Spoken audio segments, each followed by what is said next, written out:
చికెన్కి 100 గ్రాముల నూనె, 200 గ్రాములు ఉల్లిపాయలు వేసాం, 5 పచ్చిమిర్చి వేసుకొని వేగిన తర్వాత ఒక 2 స్పూన్లు అల్లం పేస్ట్, 200 గ్రాములు టమాటాలు వేసుకోవాలి, పసుపు వేసుకోవాలి, 2 చెంచాలు ఉప్పు వేసుకోవాలి. టమాటాలు బాగా మగ్గుతాయి.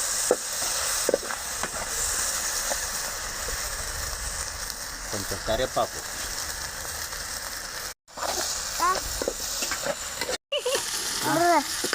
కొంచెం మాడిపోకుండా వాటర్ వేసుకుంటే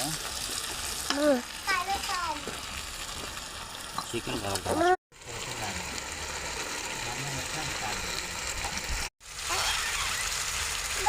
ఇప్పుడు 1 కేజీ చికెను ఇందులో వేస్తున్నాం.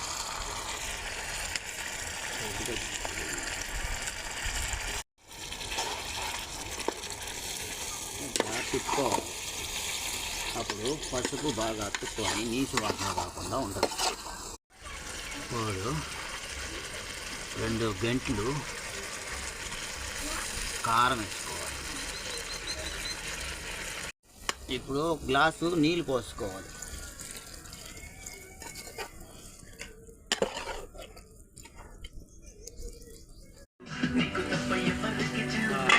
మూత తీస్తున్నాము. కొబ్బరి పేస్ట్ వేసినాము, జీడిపప్పు కొబ్బరి పేస్ట్ వేసాము. అట్లా తిప్పుకోవాలి. ఇప్పుడు కొంచెం పైన కొత్తిమీర పుదీనా 2 కలిపి ఉంది, అవి 2 చల్లుకోవాలి. ఒక 2 నిమిషాల పాటు మూత పెట్టుకుంటే ఆ కాస్త కూడా ఉడికిపోతుంది.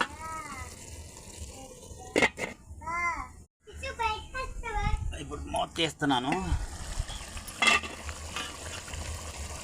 ఇప్పుడు బాగా చిక్కబడింది. ముక్క కూడా బాగా